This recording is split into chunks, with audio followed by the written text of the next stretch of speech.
Assalamualaikum warahmatullahi wabarakatuh. Bismillah walhamdulillah wassalatu wassalamu ala rasulillah Sayyidina Muhammad ibn Abdillah amma ba'd.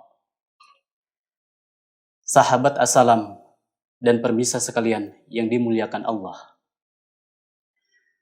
Perlu kita ketahui bahwa seorang hamba yang memiliki keagungan akhlak yang mulia, mereka pastinya akan dipilih oleh Allah sebagai kekasihnya.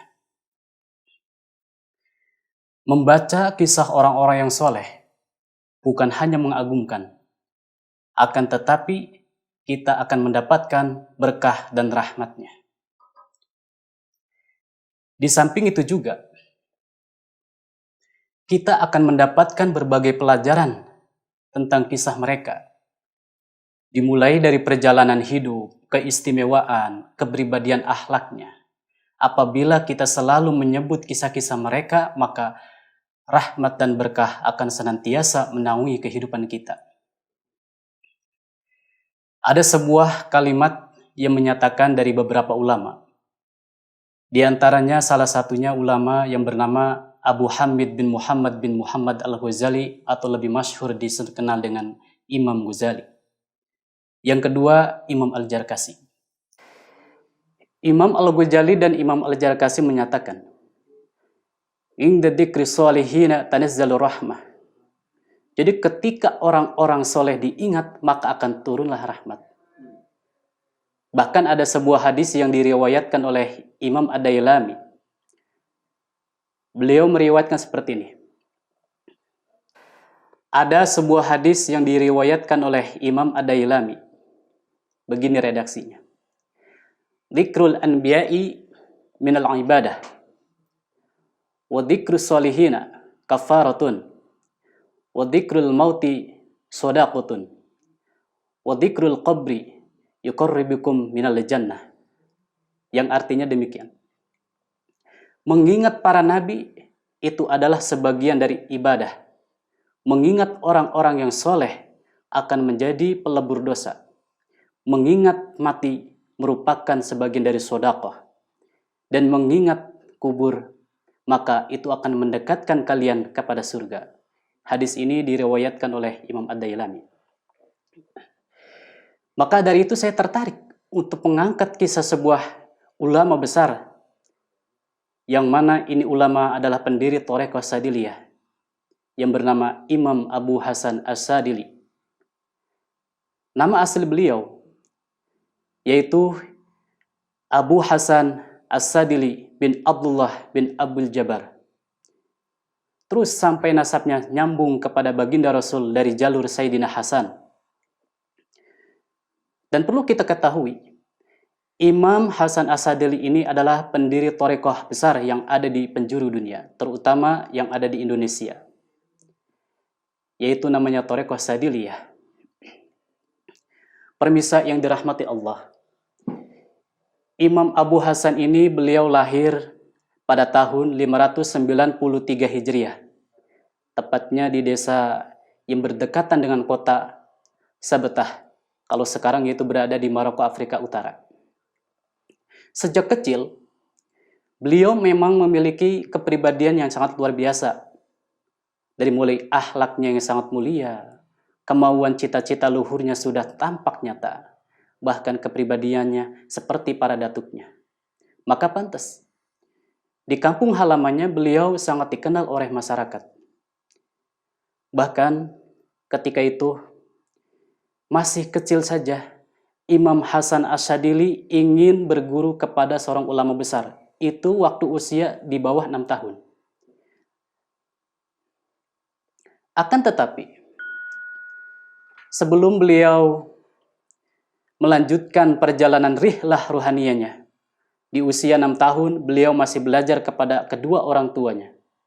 Belajar melalui ilmu dasar-dasar akhlak, dari fikih, dari adab, dan semuanya dari dasar. Singkat cerita, ketika menganjak dewasa, beliau minta izin dan restu kepada kedua orang tuanya untuk pergi, untuk hijrah, untuk mengembara menuntut ilmu Karena di dalam hati beliau sudah tertanam jiwa yang sangat luar biasa sebagai orang-orang yang dimuliakan Allah, yaitu menjadi ulama sufi, ulama besar. Setelah mendapat restu dari kedua orang tua, beliau lalu melakukan perjalanan rihlah ilmiahnya. Tibalah beliau di Tunisia. Kalau dulu namanya Tunisia, sekarang Tunisia. Selama perjalanan, beliau memang mengalami sesuatu keajaiban yang sungguh di luar nalar manusia. Tapi dengan izin Allah, beliau mampu sampai ke negara Tunisia untuk belajar kepada sang mursyid. Sebelum belajar sufi, beliau belajar dulu berguru kepada ulama besar yang pada waktu itu bernama Imam Abu Sa'id Al-Baji. Setelah beliau, Imam As-Sadili sampai ke daerah Tunisia, bertemulah beliau dengan guru yang oleh masyarakat sekitar disebut ulama besar yang bernama Imam Abu Sa'id Al-Baji. Disitulah beliau belajar dasar, mulai dari fikih, fan nahwu, tasawuf, sorob, dan segala macam fan ilmu yang ada 12 beliau pelajari dengan benar-benar. Namun ketika itu ada sesuatu yang unik. Tepat pada hari Jumat, beliau langsung ditemui oleh Nabiullah Khidir alaihissalam. Di pertemuannya, Nabi Khidir menyampaikan perintah dari Allah kepada Imam Hasan As-Sadili yang waktu itu usia beliau masih dewasa. Berkatalah Nabi Khidir kepadanya, "Hai Ali," karena Imam Hasan As-Sadili waktu itu disebutnya Ali. "Hai Ali, aku telah menyampaikan dan aku telah mendapatkan perintah dari Allah kepadamu untuk menyampaikan risalah." "Apa itu ya Khidir?" "Bahwa hari ini kamu telah mendapatkan kedudukan yang mulia di sisi Allah, yaitu sebagai wali agung." Setelah melakukan pertemuannya dengan Khidir dengan singkat waktu, Imam As-Sadili langsung menemui gurunya, yaitu Imam Abi Sa'id. Namun, hebatnya seorang guru, sebelum muridnya mengungkapkan isi hatinya, beliau langsung mengetahui, "Wahai anakku, ada apa kemari? Bukankah engkau tadi di waktu hari Jumat telah bertemu dengan Nabi Khidir alaihissalam?" Jawablah Imam Hasan, "Wahai guru, benar demikian. Aku minta doa dan restu untuk melanjutkan rihlah ilmiahnya." Namun setelah itu, Imam Abu Hasan belum diizini. Disuruh oleh gurunya untuk melanjutkan perjalanan ilmiahnya tetap bersama guru selama bertahun-tahun. Belajarlah kembali kepada Imam Abi Sa'id selama bertahun-tahun, belajar fikih. Setelah tahunnya ditentukan, akhirnya guru merestui sang murid, yaitu Imam Hasan As-Sadili, untuk melanjutkan perjalanan rihlah ruhaniyahnya. Setelah mendapat izin, mendapat restu dari seorang guru, beliau, Imam As-Sadili, berangkat dari Tunisia ke kota Mekah. Kenapa Mekah yang dituju? Mekah adalah salah satu negara yang memiliki peradaban Islam luar biasa. Bahkan banyak ulama, banyak para waliullah yang mereka belajar kepada ulama-ulama yang ada di kota Mekah. Setelah sampai ke kota Mekah, beliau masih mencari informasi di mana guru, di mana seorang mursyid yang sesungguhnya, di mana waliullah agung. Ke orang-orang yang ada di pasar, beliau bertanya. Orang yang berada di masjid, beliau bertanya. Sampai orang-orang yang ada di pinggir jalan pun Imam Hasan As-Sadili bertanya, di manakah waliullah yang maha agung itu? Dan mereka tidak ada yang bisa menjawab. Tetapi setelah sekian lama bertahun-tahun beliau mencari seorang mursyid, bertemulah beliau dengan salah satu ulama yang ada di Mekah. Dan dia berkata kepada Imam Hasan As-Sadili, "Wahai anakku, bila engkau ingin mencari wali kutub waliullah, maka pergilah kamu ke kota Irak. Di situ ada seorang wali yang benar-benar maha agung yang sekarang masih ada."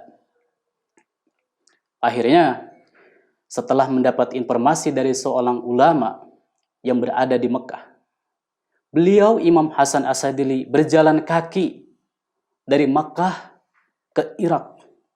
Berapa jauh kalau kita bayangkan sekarang. Memakai kendaraan bisa memakan beberapa waktu. Ini beliau dulu, Imam Hasan Asyadili, melakukan rihlahnya lagi. Dari Makkah ke Irak. Melalui perjalanan darat dengan kaki. Bayangkan, sungguh luar biasa iktikad beliau untuk menjadi seorang sufi. Setibanya di kota Irak, beliau juga bertemu dengan para ulama yang ada di sana. Bertemu dengan para orang-orang yang sedang menuntut ilmu. Namun, niat beliau masih bertanya, ingin tahu keberadaan seorang wali tersebut. Bertanya kepada orang-orang. Mereka tidak ada yang bisa menjawab. Namun, ketika Imam Abu Hasan berada di masjid, beliau bertemu dengan salah satu seorang ulama besar, pendiri Thariqah Rifa'iyah, yang mempunyai pengaruh besar dan karisma yang luar biasa, yaitu bernama Al-Imam Abu Fattah. Berbicaralah 4 mata bersama Imam Abu Fattah. Namun, lagi-lagi sebuah keistimewaan terjadi. Sebelum Imam Abu Hasan Asyadili mengungkapkan isi hatinya, Imam Abu Fattah sudah mengetahui. Berkatalah beliau kepada Imam Asyadili, "Wahai anakku, kenapa engkau kesana kemari dengan susah payah mencari seorang waliullah? Bukankah yang berada di daerah asalmu itu ada seorang wali agung, wali yang Qutubul Khaus, pengganti dari Syekh Abdul Qadir Al-Jailani?" Setelah mendapat informasi dari seorang imam besar, akhirnya Imam Abu Hasan paham bahwa seorang waliullah yang nantinya akan menjadi mursyid dan guru yang benar-benar maha agung berada di daerah asalnya. Karena setelah sepeninggalnya Syekh Abdul Qadir Al-Jailani, yang menggantikan wali kutub itu masih disamarkan. Jadi pas ketika Imam Hasan Asyadili menginjakan kakinya di Irak, itu 50 tahun yang lalu Syekh Abdul Qadir sudah meninggal. Jadi diingatkan kembali, ketika Syekh Abdul Qadir wafat, setelah kewafatan beliau, yang menggantikan wali kutub itu disamarkan oleh Allah. Nah, disinilah pertemuannya. Seorang imam besar, Imam Hasan Asyadili, yang berjuang keras mencari seorang wali kutub pengganti Syekh Abdul Qadir Al-Jailani. Setelah mendapat informasi dari seorang imam, Al-Imam Abu Fattah, beliau langsung minta doa dan restu kepadanya agar bisa dimudahkan untuk mencari seorang mursyid, seorang guru, dan seorang wali kutub. Dalam istilah tasawuf kewalian disebutnya Qutubul Khaus. Pergilah beliau setelah pamit dari sang Imam Abu Fattah dari kota Irak ke Maroko. Seperti biasa, perjalanan yang sangat panjang, yang sangat melelahkan, tanpa bekal yang banyak, tapi dengan niat iktikad yang kuat, beliau, Imam Hasan Asyadili, berhasil kembali ke tanah Maroko. Di tanah Maroko beliau tidak langsung menemukan seorang guru, tidak.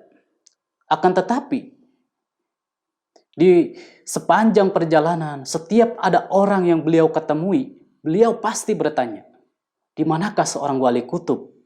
Di manakah seorang waliullah? Di manakah seorang murid? Apa seorang guru yang akan dijadikan seorang mursyid? Dan mereka tidak tahu. Namun, pada pertemuan terakhir, beliau bertemu dengan salah seorang masyarakat sekitar. Akhirnya tahu bahwa seorang ulama yang dimaksud oleh Imam Abu Fattah yang telah berpesan kepada Imam Asyadili adalah Imam Abu Muhammad bin Abdul Salam bin Amashish. Beliau adalah wali kutub, atau disebutnya kutubuz zaman. Setelah mendapat informasi tersebut, Imam Hasan Asyadili merasa gembira karena guru yang akan dijadikan sebagai mursyidnya nanti sudah ketemu. Dan orang tersebut bilang kepada Imam Asyadili, "Wahai anakku, kalau kau ingin mencari seorang wali kutub, waliullah, maka menujulah ke situ, di Padang Bartotah. Di situ ada gunung yang mana terdapat gua, disitulah beliau berkhulwat." Tanpa pikir panjang, Imam Hasan Asyadili tidak akan merasa ragu. Tidak ada keraguan sama sekali. Bayangkan, dari Irak ke Tunisia atau di Maroko, beliau tanpa istirahat panjang langsung mencari seorang mursyid. Setelah mendapatkan informasi dan menemukan seorang guru yang ada di lokasi yang dimaksud, beliau langsung menuju ke padang pasir yang terdapat gunung di Barututah. Menujulah beliau di pegunungan. Setelah di depan gua, emang benar apa yang dikatakan orang tadi, bahwa gunung tersebut terdapat gua yang begitu luar biasa. Namun beliau sangat terkesan dengan adanya sumber mata air yang ada di depan mulut gua, yang sumbernya jernihnya luar biasa. Beliau berpikir, masa iya, apakah saya pantas dalam keadaan kotor seperti ini menemui seorang waliullah yang maha agung? Beliau berdoa kepada Allah dan minta izin untuk mandi yang ada di mata air tersebut. Akhirnya beliau mandi di sumber mata air yang ada di mulut gua untuk menghilangkan kotoran-kotoran, menghilangkan hadas. Nah, ada sebuah keajaiban yang tidak pernah hilang juga dalam benak Imam Hasan Asadili. Ketika beliau mandi di sumber air tersebut, yang dulunya beliau ahli ibadah, ahli amal, dan ahli ilmu, semua rontok, tidak ada sama sekali. Jadi ibadahnya rontok ketika pas mandi, amalnya rontok, ibadahnya rontok, ilmunya rontok. Beliau merasa keanehan, kenapa ini bisa terjadi? Namun beliau husnudon, mempunyai hati yang jernih. Oh, ternyata saya di sini adalah orang-orang yang benar fakir, orang-orang yang penuh dengan dosa. Setelah beliau beranjak ke atas, setelah mencucikan badan, mempunyai wudhu, akhirnya ada salah satu kakek-kakek yang datang dari gua. Entah itu datang dari mana, ujug-ujug ada aja. Kalau bahasa itu kan ujug-ujug. Tiba-tiba ada di depan Imam Hasan Asadili. Kakek-kakek itu mempunyai penampilan bahkan jauh dari pengemis. Bajunya penuh tambalan, penutupnya dengan penutup jerami, memakai tongkat yang kusut. Namun yang aneh, ketika Imam Asadili melihat wajahnya, beliau sungguh terkesima, sungguh takjub melihat wajah kakek-kakek tersebut. Wajahnya yang luar biasa bersinar, bahkan tidak bisa memandang lama-lama. Sampai Imam Hasan Asadili melihat kakek-kakek tersebut tunduknya luar biasa, saking berwibawanya kakek-kakek tersebut. Sebelum Imam Asadili bertanya, sang kakek langsung menjawab, "Assalamualaikum ya Ali." Langsung kaget Imam Hasan Asadili. Kenapa kakek-kakek ini kok bisa tahu nama saya Ali? Disebutkan, "Ya Ali bin Abdullah bin Jabar bin Tamim," terus sampai ke baginda Rasul.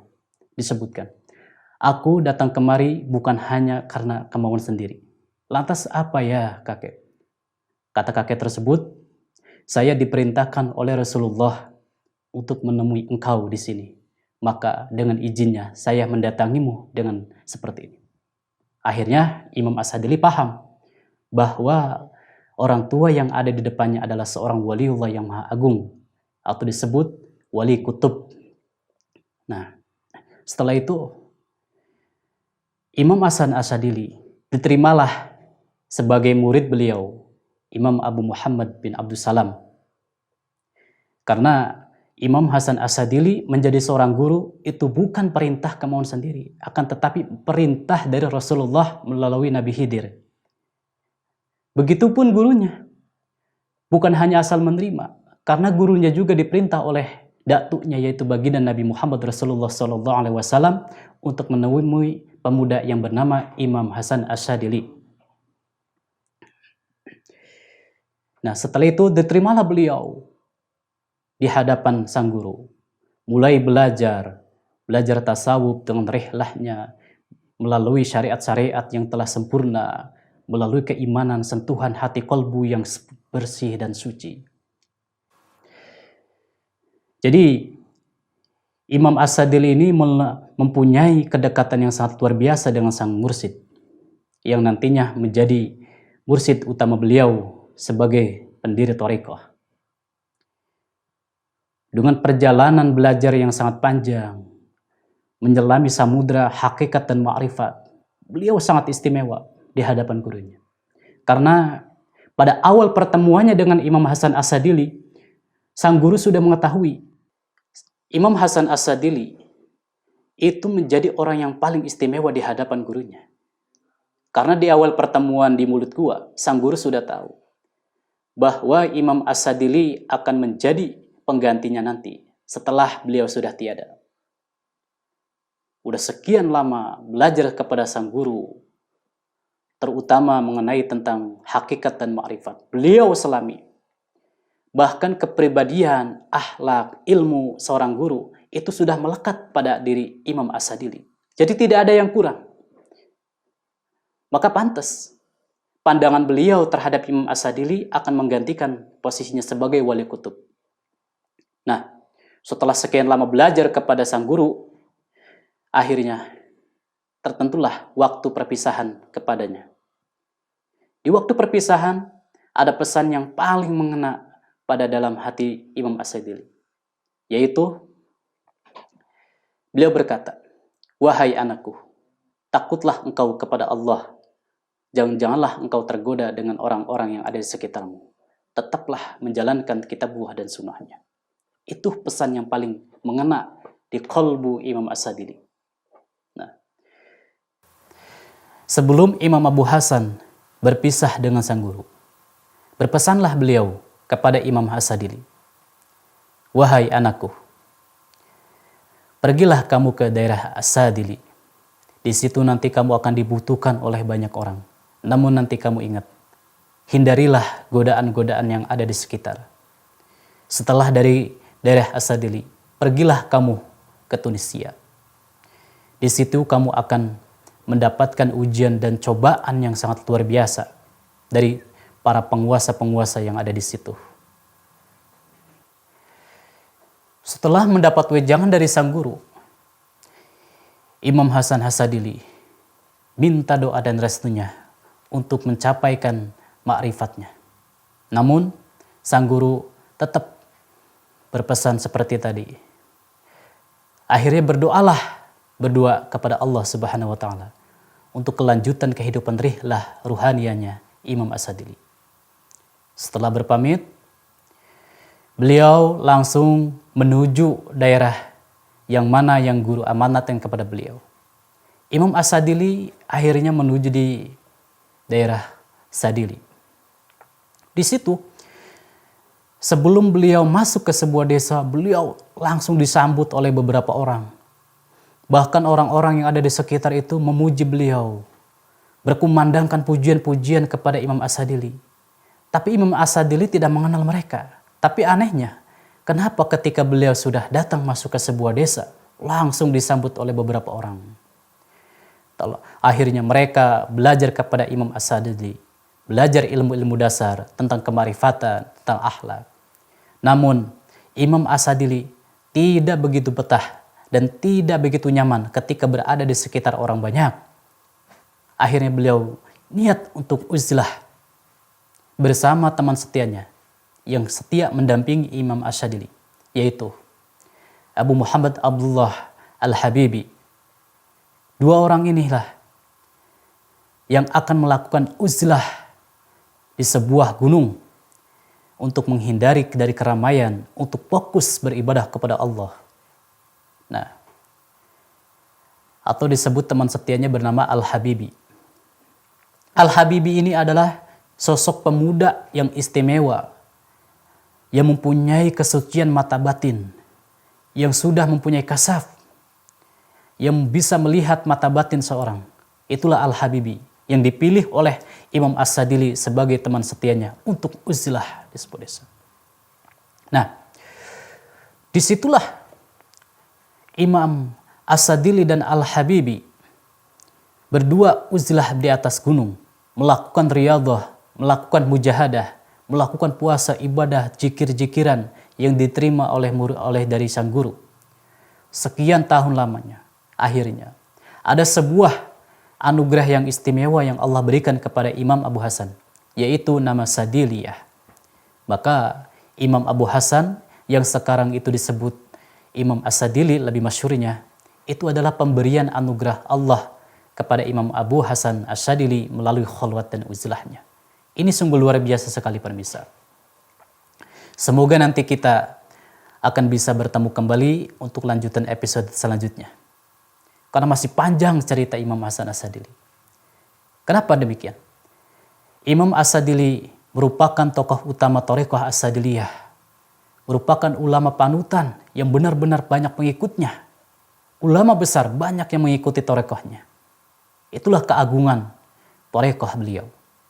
Thariqahnya sederhana, yang penting istiqomah. Itu dalam sebuah redaksi kitabnya. Terima kasih, semoga di pertemuan yang akan datang kita bisa melanjut ke perjalanan beliau. Mudah-mudahan kita mengambil kisah ini, menjadikan iktibar, menjadikan panutan, uswah hasanah yang kita dapatkan itu adalah menjadi keberkahan. Semoga kita menjadi umat baginda Rasulullah Sallallahu Alaihi Wasallam yang senantiasa membaca manakib orang-orang soleh, mengingat orang-orang soleh. Mengingat orang-orang soleh itu akan menurunkan rahmat. Dan ini sudah ditegaskan oleh Imam Al-Ghazali dan Imam Al-Jarkasi. Inda dzikri sholihina tanazzalu rahmah. Yang artinya ketika orang-orang soleh diingat, maka turunlah rahmat. Semoga kita semua menjadi hamba Allah, umat baginda Rasul yang beruntung dan bahagia dunia dan akhirat. Terima kasih. Wassalamualaikum warahmatullahi wabarakatuh.